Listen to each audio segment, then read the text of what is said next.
Wouldn't it be great if you could ask your data anything at any time? Like, how are sales this quarter? How's the new marketing campaign performing? What does the overall health of the company look like? And actually get answers right away with charts and graphics and actionable information. You can with Domo's AI and data products platform. Domo lets you channel AI and data quickly, securely, and innovatively to deliver measurable insights wherever and whenever you need them. Anyone on your team can use Domo to easily prepare, analyze, visualize, automate, and distribute data, all amplified by AI. Domo goes beyond productivity. It's designed to transform your processes, helping you make smarter and faster decisions and drive real growth. All powered by Domo's trust, flexibility, and years of expertise in data and AI innovation. The world's best companies rely on Domo to make smarter decisions. See how Domo can help transform yours. Learn more at ai.domo.com. That's ai.domo.com. The Agile Brand.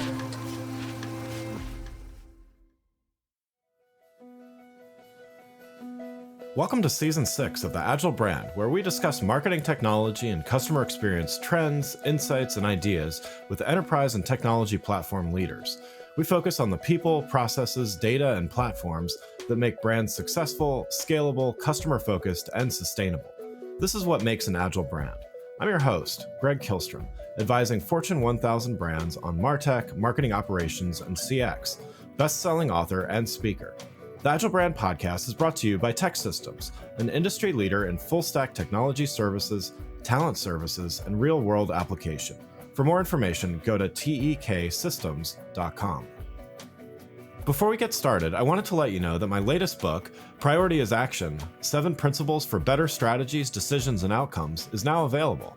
In it, I give ideas and insights for leaders and teams that need to make meaningful progress on their priorities. After all, our priorities are what we do, not what we say we'd like to do. You can find Priority is Action on Amazon or learn more on my website, gregkihlstrom.com. Now let's get on to the show. eTail Palm Springs is coming up in a few weeks, and I'm excited to be attending as well as moderating a panel there. To get ready for the event, I've invited 2 of the event directors here, and we're going to talk about some of the top trends for retailers to watch out for, and certainly topics that will be discussed in much detail at the conference. To help me discuss these topics and more, I'd like to welcome Kristin Schoenstein and Elizabeth Robillard from Worldwide Business Research and event directors of eTail Palm Springs, February 26th through 29 in Palm Springs, California. Kristin and Elizabeth, welcome to the show. Thanks, Greg. Thanks so much, Greg. Thanks for having us. Yeah, looking forward to talking about this with you. Why don't we get started with you both giving a little background on yourselves and what you're currently doing? Sure. I'll go first. I'm portfolio director for eTail US. I work on the Palm Springs show and also the Boston event in August, and basically developing content, recruiting speakers, writing the agenda. So all kind of program development related things. And I've been doing it for many years, started at WBR in late 2010 and produced for 3 years before that. So been in the industry for a long time and working on retail now for many years. And this is an exciting show. We're looking forward to February for sure. Haven't been at WBR as long as Kristin, but almost. I know, I just aged myself, didn't I? 2013 I started, so it's been a minute.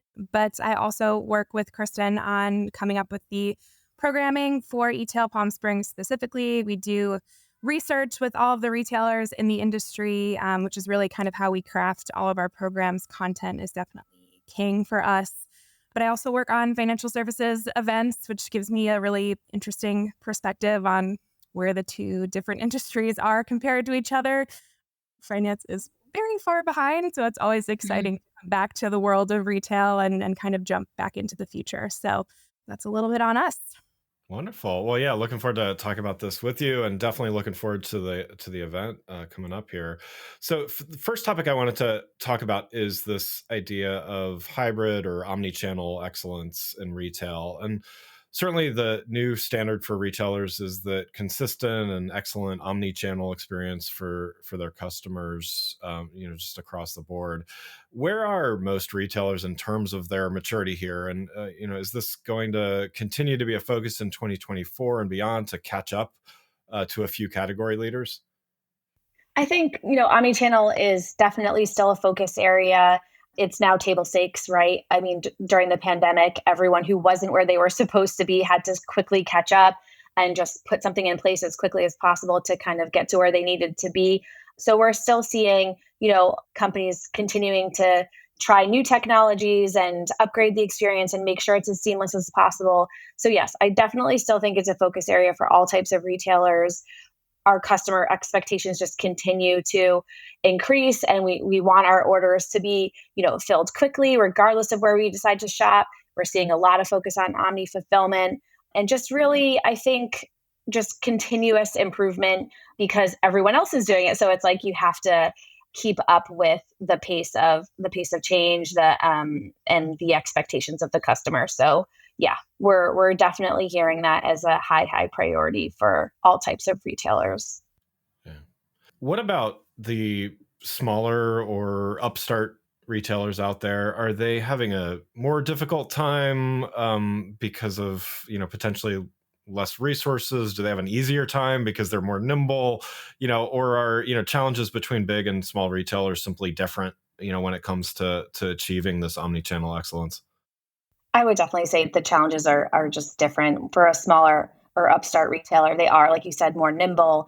They're just more of a technology focused company. So they're able to kind of do things a little more quickly and have a better experience. We're seeing a lot of brands who started as e-commerce only, like the D2C brands, branching out into bricks and bringing that experience that they have. So I mean, we're definitely seeing the smaller retailers do it well, but again, maybe they don't have the resources, they don't have the same kind of team size and funding that they need. And then the bigger retailers are kind of slowed down by just all the red tape internally, then trying to get all these teams to work together internally and legacy systems and things like that. So they just have their own separate challenges in making this happen. But we're definitely seeing a lot of improvement over the last couple of years, exponential improvement in omnichannel for sure.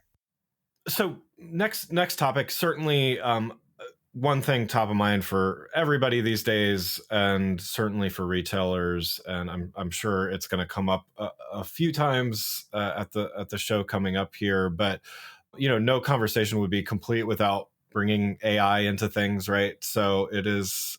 2023, it was like the obligatory topic, and I think still bleeding into 2024, we're still there. So, like I said, we're probably going to hear plenty about it at the show, but it's been a whirlwind year for retailers trying to make sense of where and how to use AI meaningfully in their marketing and other areas of the business. Where do you see maybe one or two areas where you think AI has shown the greatest immediate impact in the last year? Yeah, I can definitely jump in here. I think where I'm personally excited about AI in the world of retail is thinking a little bit more about that back-end optimization piece. It obviously, it has its customer-facing applications as well, but I'm a big fan of efficiency. So really anything having to do with sort of that efficiency play. And I think two areas where that's really being seen in retail are on the search marketing, SEO side, and a little bit more on the inventory side. Specifically talking about search, it's interesting. We've been doing a search summit at eTail, which is like a specific pre-day that we do for the past, I don't know, Kristin, 10 years. We've been doing the summits. Yeah, long time. And it seemed like up until about 2 or 3 years ago, we were sort of hitting a bit of a wall with what we could cover there. It seemed like a little staid, a little boring. The people who are really into it were into it, but this year with generative AI and everything that's happening with search, it's got this like resurgence and everyone's super excited about its capabilities. Real-time bid optimization, audience targeting, ad creative, A/B testing, ad personalization. There's just so many ways that you can sort of rethink the way that you're doing search and SEO. So I'm personally super excited about that one, as well as I think inventory management. I think, with everything that happened with supply chains during the pandemic, there was a lot of lessons learned, but there's still a lot of applications that AI can help with, monitoring, warehouse optimization, supply chain visibility. Again, just those things that take a, sort of sluggish internal experience and revitalize it, which then in turn, of course, helps the external customer experience as well. Of course, there's super exciting customer-facing applications too. I don't want to forget about those personalized customer styling, chatbots, but those are kind of feeling a little bit more old hat for me. I feel like the ones that I'm really excited about are really those ones that are streamlining that back end. In effect, that's kind of what has to happen before anything on the front end can really happen. So that's kind of what I'm excited about. Of course, everyone's still in this huge exploratory phase, which is something else that's really exciting about this arena right now. At eTail, you're totally right, Greg. We're going to have people talking about AI all over the program, so many different use cases. But what was cool was just kind of hearing people's stories. I think people are using it in really unique ways. We're going to have a great case study from a brand that did sort of like a gamified test to kind of bring everyone together and try to find some of the different ways that they could be using AI internally, which, is hopefully going to spark some external ideas as well. So just kind of, it's been exciting to hear all the different ways that AI can be used. And even for us at WBR, we're kind of learning new things that we can be doing with AI every day. We all learned this cool ChatGPT Excel hack the other day that not all of us were like shocked by. So yeah, it's really just honestly exciting. It's an exciting time, and it's cool to just kind of be hearing the different things people are doing with it. Wouldn't it be great if you could ask your data anything at any time? Like, how are sales this quarter? How's the new marketing campaign performing? What does the overall health of the company look like? And actually get answers right away with charts and graphics and actionable information. You can with Domo's AI and data products platform. Domo lets you channel AI and data quickly, securely, and innovatively to deliver measurable insights wherever and whenever you need them. Anyone on your team can use Domo to easily prepare, analyze, visualize, automate, and distribute data, all amplified by AI. Domo goes beyond productivity. It's designed to transform your processes, helping you make smarter and faster decisions and drive real growth, all powered by Domo's trust, flexibility, and years of expertise in data and AI innovation. The world's best companies rely on Domo to make smarter decisions. See how Domo can help transform yours. Learn more at ai.domo.com. That's ai.domo.com. You mentioned several things there that the retailers are doing, some of them maybe a little ahead of others. Are there areas where you're excited to see we haven't seen the potential or the greatest potential just yet, but there's things kind of on the horizon there that you think are going to make an impact in retail? Yeah, I think what's interesting for me with AI is that I think in order to really unlock the full potential of it, you need to have a really robust and seamless back-end technology system. You have to have really great data. Everything can't be siloed. So I'm more excited about what can potentially be pushed by the concept of AI. I think it'll push retailers and truly, most brands to digitize, to be thinking more about their data, just to be making everything a little bit easier on the back end. And then, of course, you can unlock all of these fantastic applications as well. But I think I'm more excited about how it's pushing retailers to digitize on the back end, to make their data more clean. And of course, it'll lead to great cost savings. It'll lead to good innovation, but just kind of like setting that standard and that baseline for really good, clean, again, data and, great streamlined back office processes is what I'm super excited about. Obviously, I'm a bit of an efficiency nerd, but that's just kind of what I think is super exciting.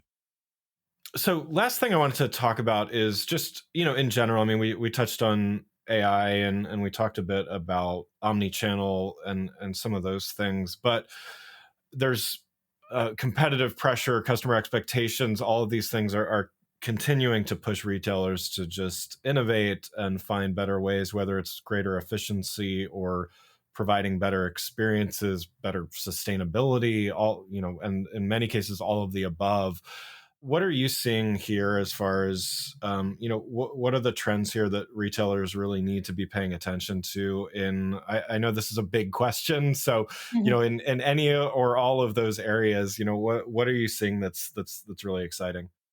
Sure, I can speak to that. I think, as you mentioned, yes, it's a very competitive space right now, and retailers are trying to figure out ways to grow, but grow sustainably, and think about more of like long term growth versus like quick growth that is not going to last. And we've definitely seen companies experience that. A lot of direct to consumer companies who just grew too fast and then got in over their heads. So I think the name of the game now is just sustainable growth, and just trying to find new paths for growth, new opportunities. So we're doing some really exciting sessions on this coming up at our Palm Springs show, like related to partnerships and different ways to partner to capture new audiences and capture new avenues that way.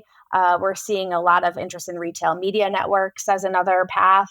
We're also seeing just growth globally, with brands looking to expand to different global markets. So lots of areas there. And then of course the expansion to bricks. Stores aren't going anywhere, and a lot of retailers are realizing just how important they are. So for any retailer or brand that was strictly, pure play e-commerce, we're definitely seeing them expand into bricks and then just continue to grow that way. And it's just a nice, we're seeing that symbiotic relationship between e-commerce and stores and where they're located, and just the real benefits of bricks. So those are just some of the areas that we're noticing. Yeah. And can you talk a little bit more maybe about the retail media networks? We've talked a little bit about that on this show, but certainly it's been a little while, and just want to see, are there new developments here? Is this something that more and more retailers are taking advantage of? How should this be on their radar? Yes, for sure. We're seeing a lot of retailers invest in retail media or create their own retail media networks, and just kind of figuring out ways that they can expand and get in front of more people using retail media networks, especially with what's going on with, privacy restrictions and third-party cookies going away and things like that. There's definitely that push to try to access data and get in front of new people. So we're definitely seeing brands venture into retail media super, super heavily. Liz, I don't know if you're hearing the same, but we're definitely covering it pretty significantly at the show, and definitely for Boston as well. Would agree. And I mean, I think, best first step, like anything, is just because there are so many options for different networks to get involved with, is just spending the time doing the research, making sure that you find something that, makes sense for your brand. We're going to have a great panel on it at eTail, so definitely stay tuned, pay attention to what we're going to be covering there. But yeah, it's super exciting. It's again, Kristin's totally right with third-party cookies. I think it's a great way to get in front of new, more targeted audiences. I think if you know enough about the networks that you're getting involved in, I think it's, it can be a great way to get in front of a key demographic. So it's super exciting. Yeah. Well, Kristin and Elizabeth, thanks so much for joining the show. I've got one last question before we wrap up here. After talking about these topics and getting kind of a sneak peek of some of the things that are going to be talked about at eTail Palm Springs, I'm definitely excited. I'm looking forward to coming out there. What are each of you most excited about to see or hear at the event? Yeah, I can kick off. We've got a great fireside chat that we're kicking off our first day with Target. They're going to be talking about some of the partnerships that they've done. So I love Target, big fan of the brand. What I love about being a producer is we get to invite our favorite brands and we get to learn about everything that they're doing. So that's always super exciting. And then another session with P-Volve, which, if you don't know, it's a sort of at-home exercise fitness apparatus or fitness method. And they did a really great partnership with Jennifer Aniston over the last couple of years, and they're going to come and talk specifically about sort of how they activated that. I've seen those ads all over the place. So I'm super excited about that. And of course, Greg, excited to have you moderate a panel at eTail too. Yeah, me too. Yes. Yeah. There's so many sessions. It's like hard to pinpoint. Don't want to pick a favorite. What to talk about. But one of our favorites that we're really excited to kind of introduce to this show is we have a group called the Z Suite coming on, and they're a group of students who can speak to just trends that they're experiencing and give their perspective and just how they're interacting with social media. So it's almost like a focus group, and they're coming. I think, Liz, we have 3 or 4 students, or 4 students maybe, coming to join a panel with the CMO of Milani, which is a beauty brand, and kind of give their perspective on what they're seeing. So it'll be really cool just to kind of get that perspective from Gen Z on the stage. So we're excited for that one. And then my personal favorite, we have Minted coming on to talk about the partnership that they did with Jason Kelsey and his family.